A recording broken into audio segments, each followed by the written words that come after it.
BBC বাংলার television অনুষ্ঠান BBC প্রবাহে আপনাদের সবাইকে স্বাগত জানাচ্ছি। আমি শারমিন রমা। শুরুতেই দেখে নেব আজ কি থাকছে। দেশ গঠনে তরুণদের এগিয়ে আসার আহ্বান প্রধান উপদেষ্টার। শেখ মুজিব ও হাসিনা দুজনেই সেনা বিদ্বেষী ছিলেন বলে মন্তব্য মাহমুদুর রহমানের। জামায়াত আমিরের সঙ্গে শিল্প মালিক প্রতিনিধিদের সাক্ষাৎ। দ্রুত সিদ্ধান্ত চান 44 বিসিএস এর সুপারিশপ্রাপ্ত প্রার্থীরা। মার্কিন পাল্টা শুল্কে আরও ছাড় চায় ঢাকা, শর্ত দিল ওয়াশিংটন। এবারে বিস্তারিত। তরুণ ও যুবকদের দেশের মূল চালিকা শক্তি বলে মন্তব্য করেছেন প্রধান উপদেষ্টা অধ্যাপক ডক্টর মোহাম্মদ ইউনূস। তিনি বলেন, তরুণরা দেশের পক্ষে জেগে উঠলে কোনো শক্তি তাদের দমিয়ে রাখতে পারে না। এর প্রমাণ জুলাই গণ অভ্যুত্থানের সময় দেখা গেছে। সোমবার ইউথ ভলান্টিয়ার অ্যাওয়ার্ড প্রদান অনুষ্ঠানে তিনি এসব কথা বলেন। প্রধান উপদেষ্টা বলেন, দেশের সামনে নানা চ্যালেঞ্জ রয়েছে। তরুণরা তাদের মেধা, যোগ্যতা, সৃজনশীলতা ও কর্মমুখী কার্যক্রমের মধ্য দিয়ে এসব চ্যালেঞ্জ মোকাবিলা করলে দেশকে এগিয়ে নেওয়া সম্ভব। এ সময় দেশ গঠনে তরুণদের এগিয়ে আসার আহ্বান জানান প্রধান উপদেষ্টা। অনুষ্ঠানের সভাপতির বক্তব্যে যুব ও ক্রীড়া উপদেষ্টা দেশের তরুণদের দক্ষতা অর্জন ও কাজের সুযোগ করে দিতে অন্তর্বর্তী সরকারের নানা উদ্যোগ তুলে ধরেন। তিনি বলেন, তরুণ ও যুবকদের স্বাবলম্বী করতে পারলে দেশ এগিয়ে যাবে। তারুণ্যের শক্তিকে সরকার দেশ গঠনে কাজে লাগাতে চায়। এর জন্য সরকার বিভিন্ন পদক্ষেপ নিয়েছে বলে জানান উপদেষ্টা।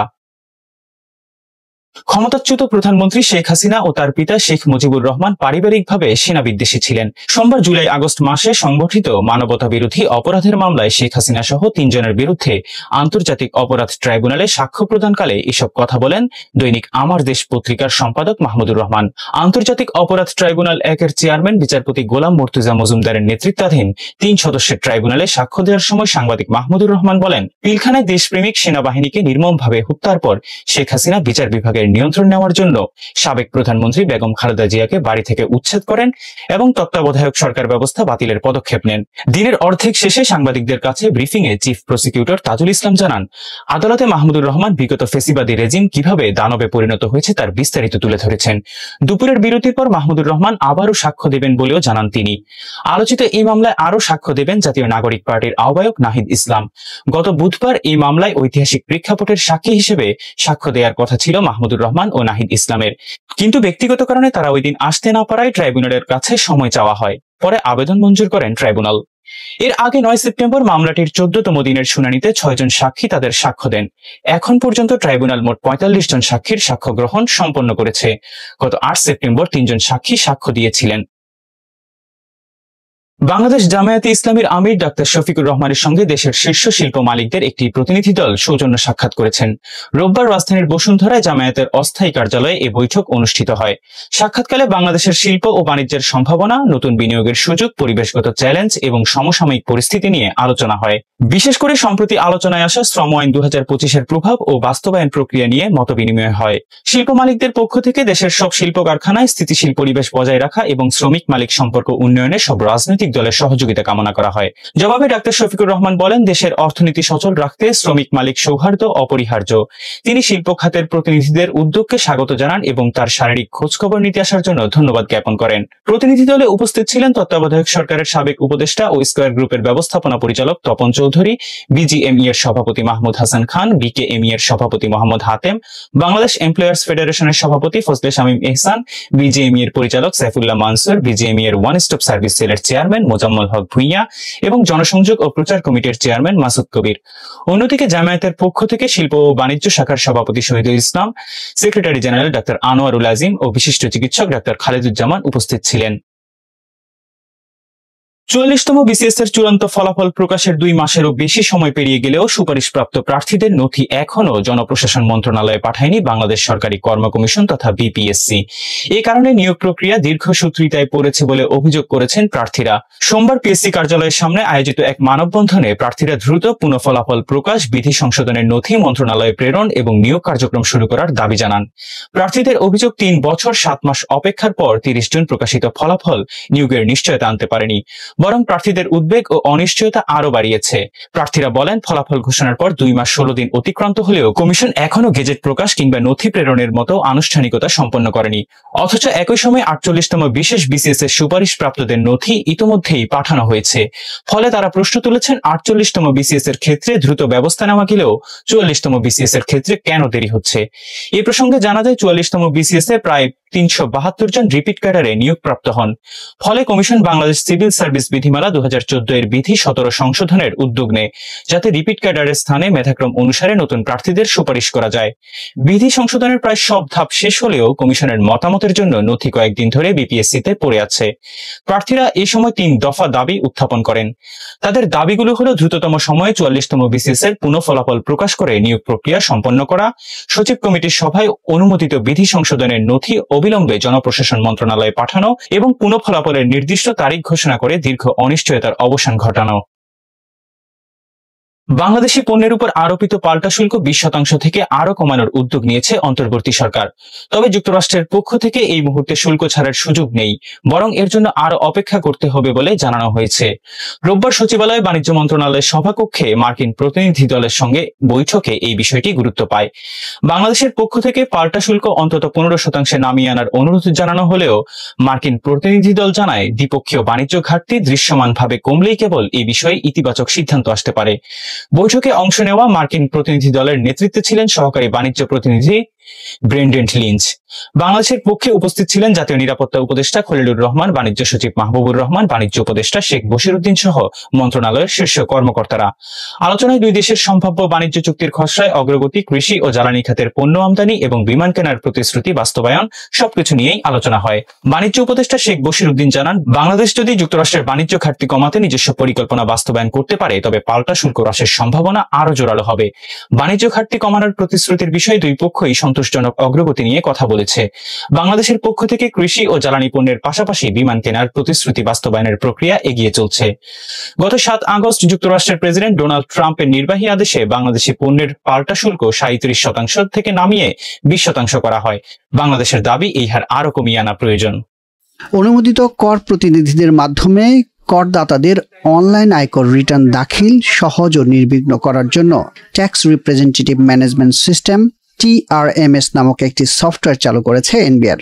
14 সেপ্টেম্বর রাজস্ব ভবনে সিস্টেমটি উদ্বোধন করেন অর্থ উপদেষ্টা ডক্টর সালেউদ্দিন আহমেদ। এই সিস্টেমের মাধ্যমে অনুমোদিত কর প্রতিনিধিরা করদাতা গ্রাহকদের রিটার্ন অনলাইনে দাখিল করতে পারবেন। এই জন্য তাকে TRMS সিস্টেমে নিবন্ধন নিতে হবে এবং করদাতাদের অনুমোদন হিসেবে নিবন্ধিত মোবাইল ফোনে প্রাপ্ত OTP গ্রহণ করতে হবে। অনুমোদন পেলে কর প্রতিনিধিরা 1 বছর গ্রাহকের কর রিটার্ন দাখিল করতে পারবেন। এই সিস্টেমকে কার্যকর করতে সব ধরনের সহযোগিতার আশ্বাস দিয়েছেন অনুষ্ঠানে আগত অতিথিরা। আমরা এখনো অনেক পিছিয়ে আছি অন্যান্য দেশের তুলনায়। এই ডিজিটালাইজেশনের যে একটা ইনিশিয়েটিভ এনবিএ নিয়েছে, আমি বলবো it's never late than never. আমরা পিছিয়ে আছি, বাট এইটা একটা শুরু হতে পারে আমাদের। এই শুরুটা তখনই হবে আমরা যখন হোল হার্টেডলি এই ধরনের সিস্টেমকে ওয়েলকাম করব, সাপোর্ট করব। অন বিহাফ অফ আইসিএমএবি এটুকু বলতে পারি, আমরা অলরেডি এটা নিয়ে ডিসকাস করেছি। আমরা বেশ কিছু ট্রেনিংয়ের আয়োজন করব। এটা আপনারা সবাই পার্টিসিপেট করতে পারবেন এবং ইভেন আমরা যারা জেনারেল পাবলিক আছে তাদেরকেও আমাদের সাপোর্ট এক্সটেন্ড করব। এটা আমাদের অলরেডি ডিসিশন হয়ে আছে। সো এনবিআর এর যারা আছেন আমি সবাইকে অনুরোধ করব, আপনাদের যে কোনো ধরনের সাপোর্ট লাগে আইসিএমএবি তরফ থেকে আমরা ফুল হার্টেড সাপোর্ট দিয়ে যাব। টেকনোলজিতে যেতেই হবে, সেটা অনেকদিন হয় নাই, এখন হয়েছে। আমরা সবাই সহযোগী থাকতে চাই। আমি স্যার আপনাকে এতটুকু আশ্বস্ত করে যাই যে চার্টার্ড অ্যাকাউন্টেন্টস কমিউনিটির প্রতিনিধি হয়ে আজকে আমি আসছি। আমরা সর্বোচ্চ সহযোগিতার হাত বাড়িয়ে থাকবো। যখন কোনো সহযোগিতার দরকার হয় আমরা জানলে আমরা এগিয়ে আসবো। আমাদের টেকনোলজি যতটুকু জ্ঞান আছে আপনি নিশ্চিত থাকেন আমরা সেই সহযোগিতার হাত বাড়িয়ে থাকবো সবসময়। উদ্বোধনী অনুষ্ঠানে কর প্রতিনিধিদের কোনো রকম জটিলতা ছাড়াই সেবা প্রদানের অনুরোধ করেন অর্থ উপদেষ্টা। এই ধরনের প্রোগ্রাম যেটা হলো সবার জন্য মঙ্গলজনক, যে ট্যাক্স দেবেন ব্যক্তি পর্যায়ে হোক, কোম্পানি পর্যায়ে হোক, ব্যবসা বাণিজ্য সব। দ্বিতীয়ত যে কালেক্ট করবেন তাদের জন্য সুবিধা, সরকার পক্ষে যারা কালেক্ট করবেন, যারা অফিসার আছেন তাদের জন্য সুবিধা। ড্রাজারি আপনি কালেক্ট করতে গিয়ে কত রকম কাগজ লিখতে হয়, কত, এবং পরে কিন্তু অনেক সময় থ্যাঙ্কলেস হয়। কাগজ টাগজ করে আপনি একটা ট্যাক্স ডিটারমিন করলেন, ট্যাক্সগুলো ওই যিনি দেবেন অনেক সময় নষ্ট করে ব্যয় করে বলে দিলাম একটা, ওই ব্যাটাতে আমাদের অনেক দিন ঘোরালো, 10-12 বার যেতে হলো, এরকম একটা থ্যাঙ্কলেস হয়ে যায়। মানে আপনার যদি বাহাবাটা পাওয়ার সেটা পান। আপনার যদি খুব দ্রুত একটা জিনিস হলো, আপনার দ্রুত যে যারা সার্ভিস হবে তাদেরটা আপনার ডিসপোজ অফ করবে, বেশি দিন ঘুরে টানেন না আর কি আসবে। কারণ হয় কি আছে না, আমাকে কথা যায় রসগোল্লা মাথার উপরে দিলে খারাপ, একটা প্লেটে দিতে হবে, মাথার মধ্যে দিয়ে খা বেড়া তুই রসগোল্লা মাথার মধ্যে দিয়ে দিল। আপনারা যদি ক্লায়েন্টরে বলে বেটা আজকে আসো, কালকে আসো, পরশু আসো, এটা তো তারা একটু হয়রানি হবে, তাই না? হ্যাঁ, যথাসম্ভব তখন আসতে করবে, এই জিনিসটা আপনাদের অনুরোধ রইল। ডিজিটাল পদ্ধতিতে আয়কর আদায়ে কর প্রতিনিধিদের নিজ নিজ জায়গা থেকে ভূমিকা রাখার আহ্বান জানান এনবিআর চেয়ারম্যান। যেহেতু ট্যাক্স আসলে এত সহজ বিষয় না, যতই সহজ করি না কেন ট্যাক্সের ক্ষেত্রে কিছু টেকনিক্যাল বিষয় আছে, জটিল বিষয় আছে, সে কারণে কনসালটেন্টদের একটা বড় রোল আছে এবং বড় রিটার্ন সংখ্যা আমাদের কনসালটেন্টের মাধ্যমেই ট্যাক্সগুলো সাবমিট হয়। তো সেগুলো যদি আমরা এই রিটার্নে না আনতে পারি তাহলে আমরা এখানে সাকসেসফুল হব না। যখন আপনার দৌড়াদৌড়ি কমে যাবে তখন কিন্তু আপনারা আপনাদের মানে ট্যাক্স প্ল্যানিং এর জন্য বেশি ফোকাস করতে পারবেন ক্লায়েন্টদের জন্য। আপনি যখন ছোটাছুটিতে আপনার সব সময় নষ্ট হয়ে যায়, এখানে কিন্তু ছোটাছুটিতে কোনো সময় নষ্ট হবে না। আপনি ওয়ার্ক ফ্রম হোম করতে পারবেন। আপনার একদিনে যদি বলেন যে আমি 100 জন ক্লায়েন্টের রিটার্ন ঘরে বসে দিব, আজকে শরীর ভালো লাগছে না, মন ভালো লাগছে না, ঘর থেকে বাইরে দিতে করতেছে না, ঘরে বসে আপনি সব কাজ শেষ করে ফেলতে পারেন। তো এটা আপনাদের জন্য একটা বিরাট সুবিধা হবে। এবং যেহেতু ক্যালকুলেশনে কোনো ভুল এই কথা কেউ বলতে পারবে না, আপনি সিস্টেমকে ডাটা দিচ্ছেন, বড়দের বলতে পারে আপনি ডাটা ভুল দিয়েছেন। সেটাও আমরা ধীরে ধীরে যদি আমরা ইন্টারকানেক্টিভিটি গুলো সব করে ফেলতে পারি এবং টোটাল ইকোনমিকে যদি আমরা ডিজিটালাইজ করে ফেলতে পারি, যেটা করতেই হবে ভবিষ্যতের জন্য, তাহলে কিন্তু অটোমেটিক্যালি ইভেন ডাটার ভুলও দেখা যায় আপনার উপর এসে পড়বে না। টিআরএমএস সিস্টেমটি করদাতা এবং তাদের প্রতিনিধিদের মধ্যে একটি মসৃণ সেতু বন্ধন তৈরি করবে বলে আশাবাদ ব্যক্ত করেন এনবিআর চেয়ারম্যান। নেপালের রাজনীতিতে এক নতুন অধ্যায় রচনা করল জেনজিরা। দুর্নীতি বিরোধী আন্দোলনের চাপে প্রধানমন্ত্রী কেপি শর্মা ওলি পদত্যাগ করার পর অন্তর্বর্তীকালীন প্রধানমন্ত্রীর দায়িত্ব পেয়েছেন সাবেক প্রধান বিচারপতি সুশীলা কার্কি। নেপালের ইতিহাসে এই প্রথম কোন নারী সরকারের নেতৃত্ব নিলেন। কার্কির নাম উঠে এসেছে একেবারে ভিন্ন ধর্মী প্রক্রিয়ার মধ্য দিয়ে, যেখানে মূল চালিকা শক্তি ছিল জেনজিদের ব্যবহৃত অ্যাপ ডিসকর্ড। 2015 সালের মে মাসে জেসন সিট্রন ও স্ট্যানিস্লাভ ভিশনোভস্কি ডিসকর্ড চালু করেন। শুরুতে এটি মূলত ছিল গেমারদের জন্য, যাতে খেলার সময় যোগাযোগে সমস্যা না হয়, কিন্তু পরবর্তীতে অ্যাপটি আরো বিস্তৃত হয়। এখন এর ব্যবহারকারীরা টেক্সট, অডিও ও ভিডিওর মাধ্যমে বৃহৎ পরিসরে আলোচনা, তথ্য আদান প্রদান ও ভোটাভুটিতে অংশ নিতে পারেন। 2016 সালের শেষের দিকে এর ব্যবহারকারীর সংখ্যা 2.5 কোটি ছাড়ায়। কোভিড মহামারীর সময় থেকে জেনজি প্রজন্মের মধ্যে এর জনপ্রিয়তা আকাশ ছোঁয়া হয়ে ওঠে।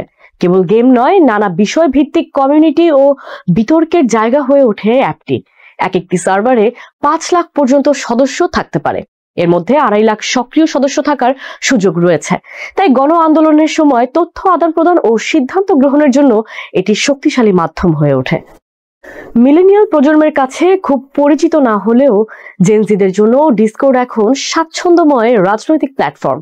বিক্ষোভকারীরা সার্ভারের মাধ্যমে ঘোষণা, মাঠের আপডেট, ফ্যাক্ট চেক, জরুরি হেল্পলাইন এবং সাধারণ আলোচনাকে আলাদা চ্যানেলে ভাগ করে নিয়েছেন। এতে সংগঠিতভাবে তথ্য ছড়ানো ও সিদ্ধান্ত নেওয়া সহজ হয়েছে। ইউথ এগেইনস্ট করাপশন নামের ওই সার্ভারে 1,30,000-এরও বেশি সদস্য রয়েছে। তারা কয়েক দফা অনলাইন ভোটাভুটি আয়োজন করে পরবর্তী নেতা নির্বাচনের জন্য, যেখানে ব্যবহারকারীরা তাদের পছন্দ অনুযায়ী ভোট দেন। ভোটে অংশগ্রহণকারীদের অবস্থান যাচাইয়ের উপায় না থাকায় নেপালের বাইরের লোকও ভোট দিতে পেরেছে। 10 সেপ্টেম্বরের মধ্যে সার্ভারটির ভোটাররা নেপালের পরবর্তী নেতার বিষয়ে ঐকমত্যে পৌঁছায়। ডিসকর্ড সার্ভারটির ভোটে নেপালের সাবেক প্রধান বিচারপতি সুশীলা কার্কিকে নির্বাচিত করা হয়। সাউথ চায়না মর্নিং পোস্টের তথ্য অনুযায়ী কার্কি 50% ভোট পাওয়ার আগে 7,713টি ভোট পড়েছিল। এর পরের দিনই তিনি নেপালের প্রেসিডেন্ট রামচন্দ্র পাউডেল এবং সেনাপ্রধান জেনারেল অশোক রাজ সিকডেলের সঙ্গে দেখা করেন। ডিসকর্ডের ভোটে কার্কি এগিয়ে যান প্রভাবশালী ব্যক্তিত্ব গণেশ প্রসাদ তিমিল সিনহা, তরুণ রাজনীতিবিদ সাগর ঢাকাল, ধরানের জনপ্রিয় মেয়র হারকা সাম্পাং এবং উদ্ভাবক মহাবীর পুনের চেয়ে। এর আগে র্যাপার থেকে কাঠমান্ডুর মেয়র হওয়া বালেন শাহকেও অনেকে সমর্থন করলেও শেষ পর্যন্ত কার্কি সবার পছন্দের শীর্ষে আসেন। চ্যানেলের মডারেটর শাশ্বত লমিছানে নিউ ইয়র্ক টাইমসকে বলেন, ভোটাভুটির উদ্দেশ্য ছিল শুধু এমন একজন অন্তর্বর্তী নেতাকে প্রস্তাব করা যিনি নতুন নির্বাচনের তদারকি করতে পারবেন। ডিসকর্ডের ভোটাভুটিকে ঘিরে কিছু প্রশ্ন উঠেছে। সমালোচকদের মতে ভোটে অংশ নেওয়া সবাই নেপালি কিনা তা যাচাইয়ের কোনো উপায় ছিল না, এমনকি প্রক্রিয়াটি ত্রুটিপূর্ণ ছিল বলেও মন্তব্য করেছেন কয়েকজন সদস্য। তারা মনে করেন কার্কি নিরপেক্ষ থাকবেন কিনা সে নিয়েও সন্দেহ রয়ে গেছে। তবে আশার বিষয়, তিনি তরুণদের প্রধান দাবিগুলোর সঙ্গে একমত হয়েছেন এবং কাঠমান্ডুর মেয়র বালেন শাহ তাকে সমর্থন জানিয়েছেন। বিক্ষোভের সূচনা হয় যখন সাবেক নেপালি সরকার ইনস্টাগ্রাম, ফেসবুক সহ 26টি সামাজিক যোগাযোগ মাধ্যম অ্যাপ নিষিদ্ধ করে দেয়। তরুণদের ক্ষোভ তখন দ্রুত দাবানলের মতো ছড়িয়ে পড়ে। রাস্তায় নামে হাজার হাজার নেপালি তরুণ। তখন তারা ইউথ এগেইনস্ট করাপশন নামে একটি অনলাইন সার্ভার গড়ে তোলে, যেখানে তাদের মূল দাবি ছিল দেশে বছরের পর বছর ধরে চলা কথিত দুর্নীতির অবসান। শেষ পর্যন্ত আন্দোলনের মুখে প্রধানমন্ত্রী কেপি শর্মা ওলি পদত্যাগ করতে বাধ্য হন। তবে ওলি সরকারের পতনের পর তরুণরা প্রচলিত রাজনৈতিক নেতাদের উপর আস্থা হারিয়ে ফেলে। তখন তারা সিদ্ধান্ত নেয় নিজেদের পছন্দের অন্তর্বর্তী নেতৃত্ব ঠিক করবে অনলাইন প্ল্যাটফর্ম ডিসকর্ডে। সুশীলা কার্কির অন্তর্বর্তীকালীন প্রধানমন্ত্রী হওয়া নেপালের জন্য যেমন ঐতিহাসিক, তেমনি প্রযুক্তি নির্ভর রাজনৈতিক অংশগ্রহণের নতুন মডেলও তুলে ধরেছে। জেনজি দেখিয়ে দিয়েছে অনলাইন প্ল্যাটফর্ম ব্যবহার করে তারা কেবল প্রতিবাদী নয়, বিকল্প নেতৃত্ব বেছে নিতে পারে। এই উদ্যোগ ভবিষ্যতে নেপালের গণতান্ত্রিক সংস্কৃতিতে নতুন ধারা সৃষ্টি করতে পারে। মার্কিন প্রেসিডেন্ট ডোনাল্ড ট্রাম্পের কূটনীতির সামনে 9 সেপ্টেম্বর মাত্র 24 ঘন্টার ব্যবধানে দুটি বড় চ্যালেঞ্জ হাজির করেছে ইসরায়েল ও রাশিয়া। একদিকে ইসরায়েলের প্রধানমন্ত্রী বেনিয়ামিন নেতানিয়াহু কাতারের রাজধানী দোহায় হামাসের কার্যালয়ে বিমান হামলা চালিয়েছেন। অন্যদিকে রাশিয়ার প্রেসিডেন্ট ভ্লাদিমির পুতিন ন্যাটো সদস্য পোল্যান্ডের আকাশসীমায় ড্রোনের অনুপ্রবেশ ঘটিয়েছেন। এই দুটি ঘটনা যে কেবল মার্কিন পররাষ্ট্র নীতিকেই নাড়িয়ে দিয়েছে তা নয়, বরং প্রেসিডেন্ট ট্রাম্পের ক্ষমতা ও প্রভাবকেও প্রশ্নবিদ্ধ করেছে। গাজা যুদ্ধের অবসানে নতুন প্রস্তাব দেওয়ার 2 দিনের মাথায় দোহায় হামাস নেতৃত্বের বৈঠক চলাকালে ইসরায়েলের বিমান হামলা কার্যত ট্রাম্প প্রশাসনের আলোচনার কাঠামো ভেঙে দিয়েছে। ট্রাম্প নিজেই সামাজিক যোগাযোগ মাধ্যমে হামাসকে চূড়ান্ত সতর্কবার্তা দিয়েছিলেন, কিন্তু ইসরায়েল আলোচনার ফলাফলের অপেক্ষা না করে হামলা চালায়, যা কেবল প্রস্তাবকেই নয়, পুরো কূটনৈতিক প্রক্রিয়াকে বিপদের মুখে ঠেলে দিয়েছে। হোয়াইট হাউস দাবি করেছে তারা দেরিতে খবর পেয়েছে বলে কাতারকে সতর্ক করা সম্ভব হয়নি। তবে মার্কিনিরা দোহায় মধ্যপ্রাচ্যের অন্যতম বৃহৎ বিমান ঘাঁটি পরিচালনা করে। তাহলে কিভাবে ইসরায়েলি যুদ্ধ বিমান রাডারে ধরা না পড়ে আক্রমণ চালাতে পারলো তা নিয়ে প্রশ্ন উঠেছে। ওয়াশিংটন হয়তো সবুজ সংকেত দিয়েছিল, অথবা দিলেও এখন সেটি স্বীকার করছে না। যে কোনো অবস্থাতে বিষয়টি ট্রাম্পের ওপর নেতানিয়াহুর প্রভাব নিয়েই প্রশ্ন তৈরি করছে। এদিকে ইসরায়েলের ঘটনায় উত্তাপ না মিটতেই পোল্যান্ডে নতুন সংকট দেখা দিয়েছে। 10 সেপ্টেম্বর বুধবার সকালে রাশিয়ার 19টি ড্রোন গভীরভাবে পোল্যান্ডের আকাশসীমা অতিক্রম করে। পোল্যান্ডের প্রধানমন্ত্রী ডোনাল্ড টাস্ক বলেন, দ্বিতীয় বিশ্বযুদ্ধের পর এটি সবচেয়ে বিপজ্জনক পরিস্থিতি। যদিও রাশিয়া অস্বীকার করেছে, তবে ন্যাটো ও পশ্চিমা দেশগুলো এটিকে মস্কোর ইচ্ছাকৃত পরীক্ষা হিসেবে দেখছে। মূলত পুতিন দেখতে চান এমন ঘটনায় ওয়াশিংটন ও প্রেসিডেন্ট ট্রাম্প কতটা কঠোর প্রতিক্রিয়া দেখান। এই ঘটনায় হোয়াইট হাউসের নীরবতা চোখে পড়েছে।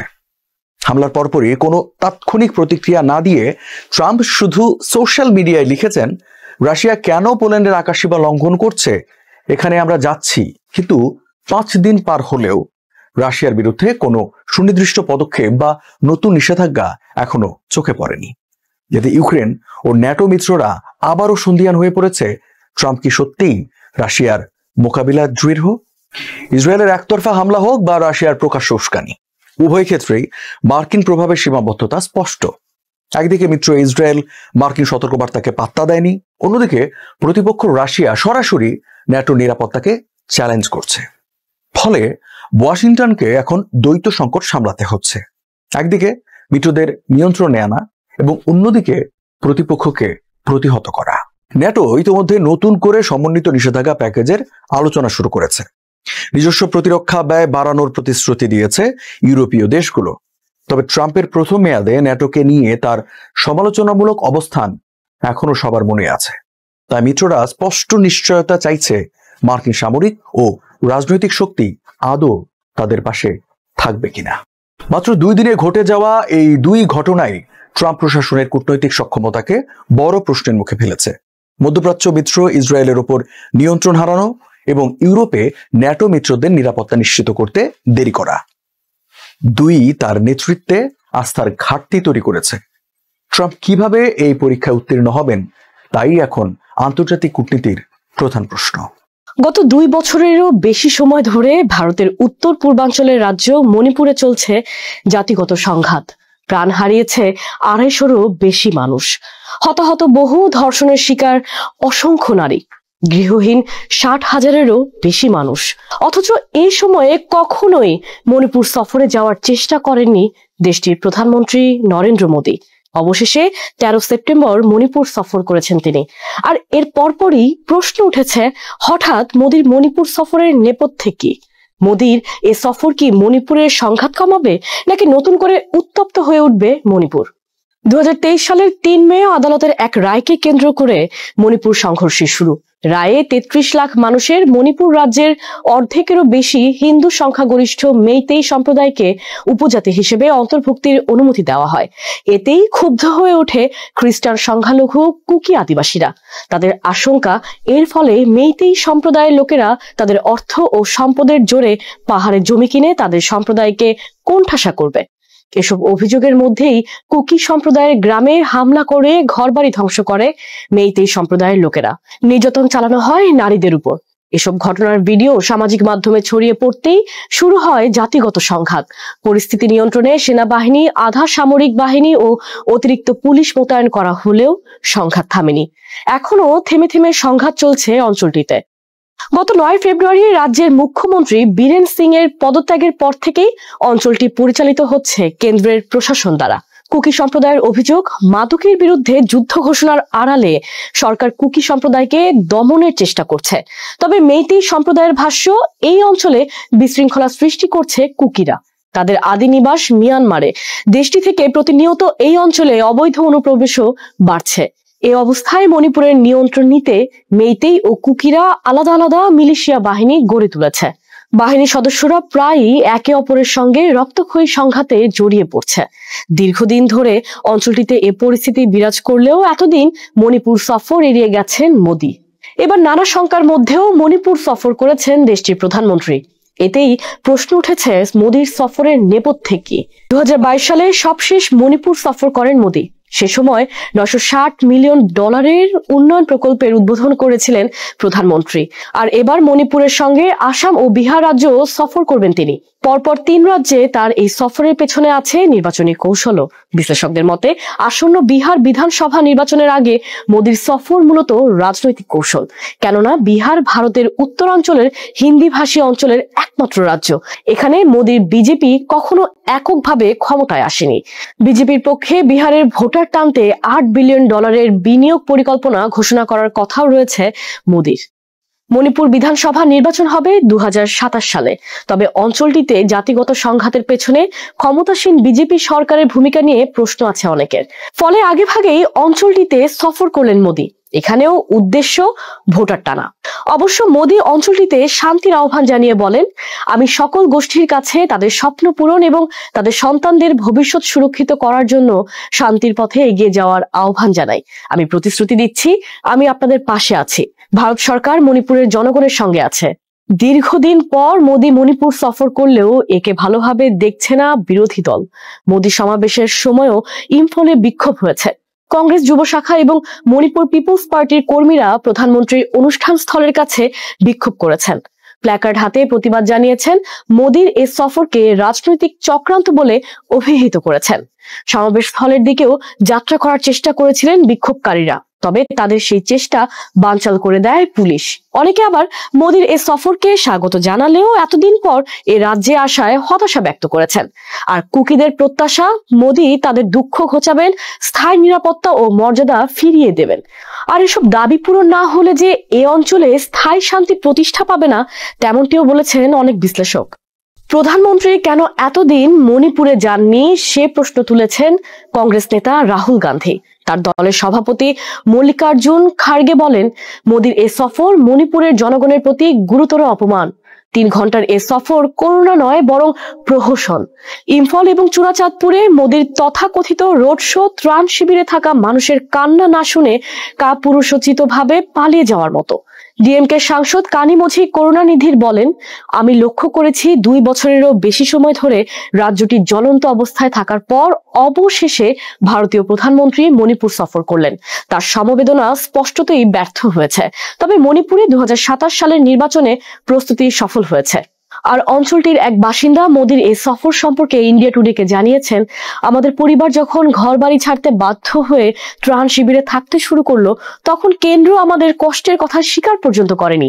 2 বছর পেরিয়ে গেছে, আমাদের বাচ্চারা স্কুলে যেতে পারছে না, বয়স্করা ঠিকমতো চিকিৎসা পাচ্ছেন না, আর এখন তিনি এসেছেন। দীর্ঘদিন ধরেই গাজা যুদ্ধবন্ধে মধ্যস্থতার ভূমিকায় কাতার। 9 সেপ্টেম্বর সেই কাতারেই হামলা চালিয়েছে ইসরায়েল। বেনিয়ামিন নেতানিয়াহু সরকারের উস্কানিমূলক এমন হামলায় বিশ্বজুড়ে বইছে নিন্দার ঝড়। এ অবস্থায় দোহায় 14 ও 15 সেপ্টেম্বর 2 দিনের শীর্ষ সম্মেলন ডেকেছে ক্ষুব্ধ কাতার। এতে উপস্থিত থাকবেন আরব ও ইসলামিক দেশগুলোর শীর্ষ নেতারা। ইসরায়েলকে সমুচিত জবাব দিতে এই সম্মেলনে আসতে পারে কঠিন সিদ্ধান্ত। গাজা যুদ্ধ বন্ধে প্রস্তাব দিয়েছিলেন মার্কিন প্রেসিডেন্ট ডোনাল্ড ট্রাম্প। প্রস্তাব অনুযায়ী গাজায় হামাসের হাতে আটক 48 বন্দীকে মুক্তি দেওয়ার বিনিময়ে ইসরায়েলে বন্দী ফিলিস্তিনিদের ছেড়ে দেওয়া ও যুদ্ধবিরতির কথা বলা হয়। প্রস্তাবে সম্মতি জানায় তেল আবিব। যুক্তরাষ্ট্রের সঙ্গে আলোচনা করে অপরপক্ষ হামাস শীর্ষ নেতাদের দোহায় বৈঠকে ডাকে কাতার। কিন্তু সেই আলোচনা শেষ হওয়ার আগেই হামলা চালায় ইসরায়েল। নিহত হন 5 হামাস সদস্য ও কাতারের এক নিরাপত্তা কর্মকর্তা। সৌভাগ্যবশত বেঁচে যান হামাসের শীর্ষ নেতারা। আর এ হামলার ব্যাপারে নেতানিয়াহু বলেন, হামাস নেতারা যুদ্ধবিরতির পথে বাধা সৃষ্টি করছে, তাদের অপসারণ, জিম্মিদের মুক্তি ও যুদ্ধ শেষ করতে সাহায্য করবে। কাতার দীর্ঘদিন ধরেই যুক্তরাষ্ট্রের ঘনিষ্ঠ মিত্র। মার্কিন ঘাঁটিও আছে দেশটিতে। সেই কাতারে ইসরায়েলের এমন হামলা স্বাভাবিকভাবে দেখছে না আন্তর্জাতিক মহল। সর্বসম্মতভাবে নিন্দা জানানো হয় জাতিসংঘ নিরাপত্তা পরিষদে। এমনকি ইসরায়েলের ঘনিষ্ঠ মিত্ররাও কাতারের সার্বভৌমত্ব লঙ্ঘনের অভিযোগ এনেছে। ইসরায়েলের এমন আগ্রাসী আচরণে নড়ে চড়ে বসেছে দোহা। 12 সেপ্টেম্বর নিউ ইয়র্কে ছুটে গিয়ে প্রেসিডেন্ট ট্রাম্পের সঙ্গে বৈঠক করেন দেশটির প্রধানমন্ত্রী শেখ মোহাম্মদ বিন আব্দুর রহমান বিন জাসিম আল থানি। আর সেই বৈঠক শেষে ঘোষণা দেন কাতার সমষ্টিগত প্রতিক্রিয়া দেখাবে, কারণ এই হামলা গোটা অঞ্চলকে ঝুঁকিতে ফেলেছে। 15 সেপ্টেম্বর আরব ইসলামিক শীর্ষ সম্মেলন সামনে রেখে পররাষ্ট্রমন্ত্রীরা বৈঠকের প্রস্তাব চূড়ান্ত করবেন 14 সেপ্টেম্বর। এই বিষয়টি সফল করতে দোহায় জড়ো হয়েছে আমন্ত্রিত অতিথিরা। বৈঠকের ব্যাপারে কাতারের পররাষ্ট্র মন্ত্রণালয়ের মুখপাত্র মাজেদ বিন মোহাম্মদ আল আনসারি বলেন, ইসরায়েলের রাষ্ট্রীয় সন্ত্রাসবাদ নিয়ে এই সম্মেলনে তেল আবিবের বিরুদ্ধে আলোচনা হবে। কাতারের ডাকা এই সম্মেলনে 57 সদস্য বিশিষ্ট ইসলামিক কোঅপারেশন অর্গানাইজেশন বা ওআইসি এবং 22 সদস্যের আরব লীগের নেতারা অংশ নেবেন বলে জানা গেছে। সম্মেলনে অংশ নেওয়ার বিষয় নিশ্চিত করেছেন ইরানের প্রেসিডেন্ট মাসুদ পেজিশকিয়ান, পাকিস্তানের প্রধানমন্ত্রী শেহবাজ শরীফ ও মালয়েশিয়ার প্রধানমন্ত্রী আনোয়ার ইব্রাহিম। তবে এবারের সম্মেলনে ইসরায়েলের বিরুদ্ধে শুধু আরব নেতাদের বিবৃতিতেই সীমাবদ্ধ থাকা দেখতে চায় না ইরান। দেশটির নিরাপত্তা প্রধান আলী লারিজানি বলেন, শুধু বিবৃতি নয়, ইসরায়েলের উন্মাদনা ঠেকাতে যৌথ অভিযান প্ল্যাটফর্ম গঠন করতে হবে। সম্মেলনে ইসরায়েল বিরোধী জোরালো বিবৃতি দেওয়ার পাশাপাশি আঞ্চলিকভাবে ইসরায়েলি আগ্রাসন ঠেকাতেও করণীয় পদক্ষেপ নেবে মধ্যপ্রাচ্য। কেননা কাতারের আগে ইরান, সিরিয়া, লেবানন ও ইয়েমেনেও হামলা চালিয়েছে ইসরায়েল। আর গাজায় গণহত্যা ও পশ্চিম তীরে সামরিক অভিযান তো দীর্ঘদিন ধরেই পরিচালনা করছে নেতানিয়াহু সরকার। এমন পরিস্থিতিতে যুক্তরাষ্ট্রের সঙ্গে নতুন নিরাপত্তা বা প্রতিরক্ষা চুক্তির কথা ভাবছে মধ্যপ্রাচ্য। এই চুক্তি কেবল অস্ত্র কেনাতে সীমাবদ্ধ থাকবে না, তবে উপসাগরীয় দেশগুলো ইসরায়েলের বিরুদ্ধে এখনই সামরিক পদক্ষেপ নেবে না বলেই ধারণা বিশ্লেষকদের। কেননা তাতে ক্ষতিগ্রস্ত হবে নিজেদের উন্নয়ন কর্মসূচি। এই ক্ষতি চায় না মধ্যপ্রাচ্য। তাই সামরিক পদক্ষেপের পরিবর্তে ইসরায়েলের সঙ্গে সম্পর্ক ছিন্ন করার সিদ্ধান্ত নিতে পারে মধ্যপ্রাচ্য। এক্ষেত্রে বাতিল হতে পারে ট্রাম্পের প্রথম মেয়াদে করা আব্রাহাম চুক্তি। এই চুক্তিতে ইসরায়েলের সঙ্গে কূটনৈতিক সম্পর্ক স্থাপন করেছিল সংযুক্ত আরব আমিরাত, বাহরাইন ও মরক্কো। এছাড়া উপসাগরীয় সার্বভৌম তহবিলে থাকা প্রায় $4 ট্রিলিয়ন আন্তর্জাতিক বিনিয়োগ ব্যবহার করে ইসরায়েলের বিরুদ্ধে আর্থিক চাপ তৈরি করা হতে পারে এ সম্মেলনে। হামাস নয়, জিম্মিদের ফেরানোর পথে একমাত্র বাধা ইসরায়েলের প্রধানমন্ত্রী বেনিয়ামিন নেতানিয়াহু নিজেই। এমন বিস্ফোরক অভিযোগ তুলেছেন ইসরায়েলি জিম্মিদের পরিবারভুক্ত সংগঠন hostage and missing families forum. কাতারে ইসরায়েলের সাম্প্রতিক বিমান হামলার পর ক্ষুব্ধ প্রতিক্রিয়া জানিয়ে সংগঠনটি দাবি করেছে একমাত্র নেতানিয়াহুর রাজনৈতিক স্বার্থের কারণে এখন পর্যন্ত কোনো শান্তি চুক্তিতে পৌঁছানো সম্ভব হচ্ছে না। গত 9 সেপ্টেম্বর কাতারের রাজধানী দোহায় হামাসের শীর্ষ নেতাদের লক্ষ্য করে ইসরায়েলি বিমান হামলায় 5 হামাস সদস্য ও এক কাতারি নিরাপত্তা কর্মকর্তা নিহত হন।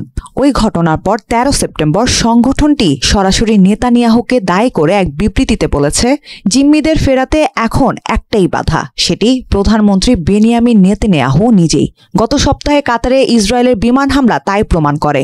যখনই চুক্তি হওয়ার একটি সম্ভাবনা তৈরি হয় তখনই সেটি বানচালের চেষ্টা করেন নেতানিয়াহু। বিবৃতিতে আরও বলা হয়, ক্ষমতায় টিকিয়ে থাকতে আজেবাজে অজুহাত নিয়ে কালক্ষেপণের এই কৌশল বন্ধ করার সময় এসে গেছে। নেতানিয়াহুর এই গড়িমসির কারণে ইতোমধ্যে 42 জিম্মি প্রাণ হারিয়েছে, অন্যরা রয়েছেন মারাত্মক ঝুঁকির মুখে। অন্যদিকে সামাজিক যোগাযোগ মাধ্যম এক্সে দেওয়া এক পোস্টে নেতানিয়াহু বলেন, কাতারে হামাস নেতাদের শেষ করে দিতে পারলে জিম্মিদের ফিরিয়ে আনার পথে আর কোনো বাধা থাকবে না। সব সময়ের মতো এবারও তিনি যুদ্ধবিরতি চুক্তি ও জিম্মি ফেরাতে ব্যর্থ হওয়ার দায় হামাসের উপরেই চাপিয়ে দিয়েছেন। তবে দোহায় বিমান হামলার পর বিশ্বজুড়ে সমালোচনা সত্ত্বেও নেতানিয়াহুর এই মন্তব্য ইঙ্গিত দেয় এসব সমালোচনার পেছনে গুরুত্ব দিচ্ছেন না তিনি। জিম্মিদের স্বজনরা নেতানিয়াহুর এই মন্তব্যে তীব্র ক্ষোভ প্রকাশ করেছেন। তাদের মতে, জিম্মিদের ফিরিয়ে আনতে নেতানিয়াহু যে ব্যর্থ তা ঢাকতেই এমন অজুহাত দিচ্ছেন তিনি। এরই মধ্যে 14 সেপ্টেম্বর ইসরায়েল সফরে আসেন মার্কিন পররাষ্ট্রমন্ত্রী মার্কো রুবিও। কাতারে ইসরায়েলের বিমান হামলা নিয়ে তিনি সাংবাদিকদের বলেন, অবশ্যই আমরা খুশি নই, প্রেসিডেন্ট ট্রাম্পও খুশি নন, সামনে কি হয় সেটাই দেখার বিষয়। এ সময় তিনি জিম্মিদের ফিরিয়ে আনার বিষয়টি এখনও ট্রাম্পের অগ্রাধিকার বলেও উল্লেখ করেন। হামলার কারণে কাতার, ইসরায়েল ও যুক্তরাষ্ট্রের যৌথ আলোচনায় জটিলতা তৈরি হবে কিনা এমন প্রশ্নের জবাবে রুবিও বলেন, কাতার একটি ভালো সহযোগী, অনেক ক্ষেত্রেই আমরা ভালোভাবে কাজ করছি। সবাইকে শুভকামনা জানিয়ে আমি শারমিন রমা আজ এখানেই বিদায় নিচ্ছি। ভালো থাকবেন।